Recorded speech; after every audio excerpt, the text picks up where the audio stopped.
தோழர்களுக்கு வணக்கம். வரலாறுகளின் மெய்ப்பொருள் தேடும் உங்கள் சாரோன் திரைக்கு உங்களை அன்போடு வரவேற்கிறோம்.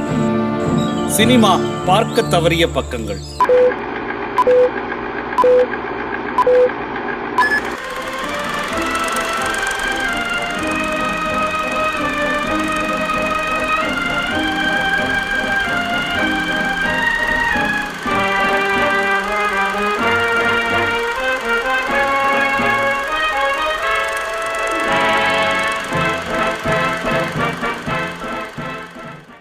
இன்றைய சினிமா பார்க்க தவறிய பக்கங்களில் திரைக்கு வந்து 70 ஆண்டுகளாகி தமிழ் சினிமாவில் உள்ளடக்கத்திலும் மொழிநடையிலும் புதிய வரலாற்று பக்கத்தை திறந்த பராசக்தி திரைப்படம் உருவான வரலாறு. பராசக்தி 1952.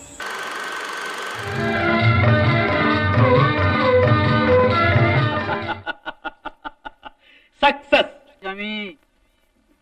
சரிதான் போ. தமிழ்நாட்டின் முதல் குரலே நல்லா இருக்க. பைத்தியக்கார உலகம். இந்த உலகத்தில் ஏமாற்றுக்காரன் தான் பிழைக்க முடியும்.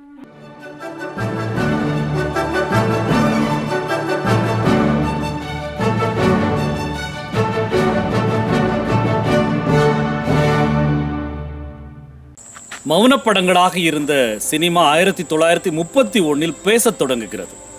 1931 35 வரைக்கும் ஏறக்குறைய 30க்கு மேற்பட்ட திரைப்படங்கள் தமிழில் வந்தது.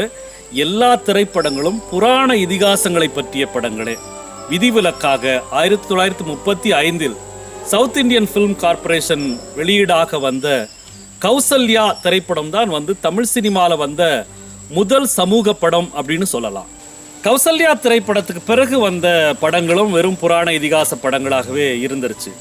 அப்போ கௌசல்யா படம் ஒரு சமுதாய படம் அப்படின்றதுக்கான விதையை தூவ மறந்துருச்சு. ஏன்னா அது ஒரு துப்பறியும் படமாக இருந்ததுனால அது பெருசாக கவனிக்கப்படாத ஒரு படமாக போயிடுச்சு. தமிழ் சினிமா வரலாற்றில் சமுதாய சிந்தனை விதைத்த முதல் 2 படங்கள் அப்படின்னு சொன்னால் மேனகாவும் டம்பாச்சாரியும் தான். இதுக்கப்புறமா 1936 தமிழ் சினிமாவினுடைய முதல் கதாநாயகி ராஜலட்சுமி. அவங்க தான் தமிழ் சினிமாவுடைய முதல் பெண் இயக்குனரும் கூட. அவங்க ஸ்ரீ ராஜம் பிலிம்ஸ் தயாரிப்புல மிஸ் கமலா அப்படின்னு ஒரு திரைப்படத்தை இயக்கி வெளியிடுறாங்க. இதுக்கு அடுத்து 1937 அசன்தாஸ் கிளாசிக்ஸ் நவயுவன் அப்படின்னு ஒரு திரைப்படம் தயாரிக்கிறாங்க. தமிழ் சினிமா முதலில் லண்டனில் எடுக்கப்பட்ட தமிழ் சினிமா நவயுவன் தான். இந்த அசன்தாஸ் அப்படின்றவர் பணத்தை பத்தி கவலைப்படாம சிறப்பாக சினிமாவை தயாரிக்கணும் அப்படின்னு 30களிலே மிக தீவிரமாக இருந்த முன்னோடியில் முதன்மையானவர் இந்த அசன்தாஸ். இதுக்கு உதாரணம் 1934 வந்த பக்த நந்தனார் அப்படின்ற திரைப்படம் கேபிஎஸ் நடித்தார். கேபிஎஸ் நடித்த அந்த படத்தில் நடிக்கிறதுக்காக 1934 கேபிஎஸ்க்கு 1 லட்சம் ரூபாய் சம்பளம் கொடுத்த முதல் தயாரிப்பாளர் அவர் தான். தமிழ் சினிமாவில் 1 லட்சம் ரூபாய் சம்பளம் வாங்கின முதல் நபர் கேபி சுந்தராம்பாள் அப்படின்றது ரொம்ப குறிப்பிடத்தகுந்த செய்தி. அப்புறம் 1938 சாகர் மூவி டோன் வாலிபர் சங்கம் அப்படின்ற திரைப்படம் எடுத்தாங்க. இப்போ இப்படி வரிசையாக வந்த திரைப்படங்கள் கூட தமிழ் சினிமாவில் சமுதாய சிந்தனைக்கான பெரிய தாக்கத்தை ஏற்படுத்தலை.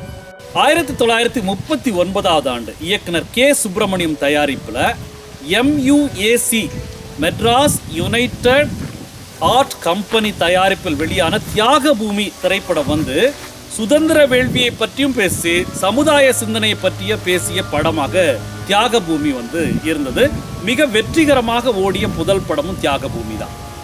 1946 ஜூபிட்டர் பிக்சர்ஸ் தயாரிப்பில் அண்ணாவினுடைய வேலைக்காரி திரைப்படம் வந்தது. இந்த படம் வசதியானவர்களால் கைவிடப்பட்ட இளம் பெண்கள், நீதி வசதியானவர்களுக்கு வளைந்து கொடுக்கிறது போன்ற சமுதாய சீர்திருத்தங்களை சீண்டி பார்க்கிற ஒரு திரைப்படமாக வந்துச்சு. இந்த நிலையில சிறந்த முற்போக்குவாதியான NSK கலைவாணர் NS கிருஷ்ணன் தன்னுடைய தயாரிப்பு நிறுவனமான NSK ஃபிலிம்ஸ் சார்பில் மணமகள் அப்படின்ற ஒரு திரைப்படத்தை தயாரிக்கிறார். இந்த மணமகள் திரைப்படத்தினுடைய மூலக்கதை மலையாளத்தினுடைய பிரபல எழுத்தாளர் தகழி சிவசங்கரம் பிள்ளை எழுதின சுப்ரபா அப்படின்ற கதையை ஒட்டி உருவான கதை தான். இந்த மணமகள் திரைப்படம் தவறு செய்கிற கணவனை தட்டி கேட்கிற பெண் அவனை விட்டு பிரிந்து மறுமணம் புரிந்து கொண்டு சிறப்பான இல்லறம் நடத்துவதை பேசுகிற கதை. இது அந்த காலத்துல மிக துணிச்சலான ஒரு முயற்சி அப்படின்னு சொல்லலாம்.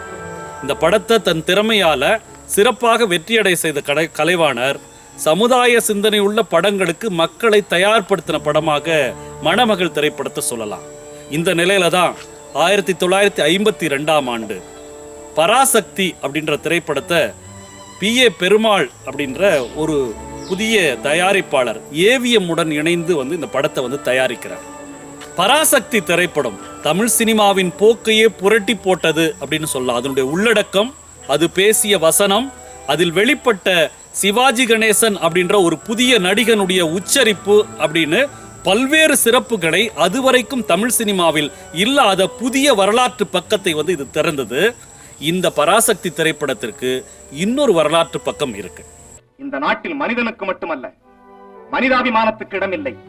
நான் பெற்றேன், அதை நானே அழித்தேன். பெறுவதற்கு உரிமை இருந்தது போலவே அழிப்பதற்கும் எனக்கு உரிமை இருக்கிறது. கோவிலிலே குழப்பம் விளைவித்தேன், பூசாரியை தாக்கினேன், குற்றம் சாட்டப்பட்டிருக்கிறேன். இப்படியெல்லாம்